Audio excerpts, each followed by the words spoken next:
With so much public focus these days on green businesses and greening your neighborhood and community, there's a consumer demand out there for greener businesses, and we want to see businesses promote themselves as green and truly mean it. And we know that the wet cleaning is a very environmentally friendly process. This is one of the best technologies they can use and still call themselves a green business.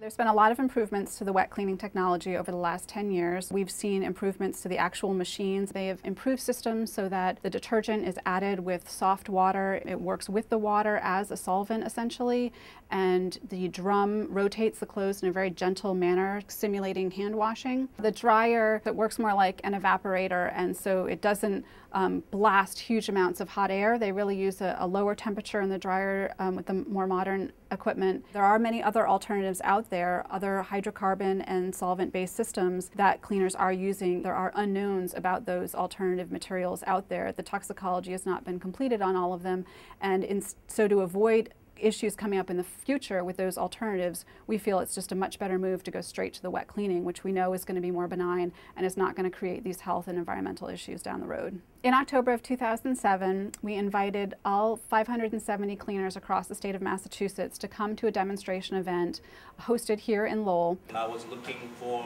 alternatives. We had cleaners come out from California who are using the wet cleaning equipment to actually run the equipment and demonstrate it for our cleaners here in Massachusetts. They also spoke Korean, which was very beneficial because a lot of the dry cleaning community here is Korean. This is all customer clothes right now. We had a very hands-on day of demonstrating how all of this equipment worked, and the cleaners were able to see what clothing was going into the washer in the first step. They wanted to get up and touch it and know that it was a wool coat that was going into that washing machine, or a silk garment, or a velour jacket, and they would touch it, and then the cleaners put it in the washing machine. They then put the clothing into the dryer, and they actually let the cleaners again come forward and touch the garment so they could feel how they felt after they came out of the washer, put them in the dryer, and then they moved on to the tensioning equipment. So they had an upper body form that would be similar to literally our torso, and they put the coat on it. They basically steamed from the inside out through this coat to help the drying process complete and to make sure that there weren't wrinkles on it. Throughout the demonstration, the cleaners were very interested to see if there was any shrinkage in the clothes that were being washed. So someone actually brought forward a tape measure to measure the length of the sleeves. Then it went through the process, and at the end they measured it again on the finishing table to make sure that there had been no shrinkage. So it was a great hands-on demonstration of how the process would maintain the integrity of the clothing.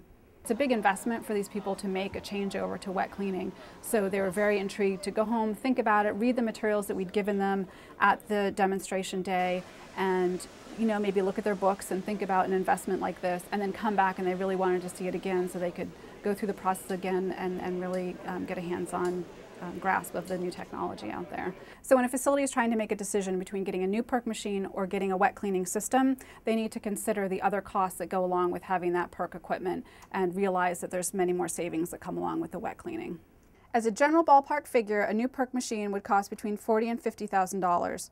The new wet cleaning system, which would involve a washer, a dryer, and pieces of tensioning equipment, may cost between $50,000 and $70,000, but cleaners should consider the total cost of ownership for a PERC machine. So the additional costs that would be associated with the PERC equipment include regulatory costs, potential cleanup costs, the liability costs, hazardous waste disposal costs, potentially your energy bills and your water bills are going to be higher as well.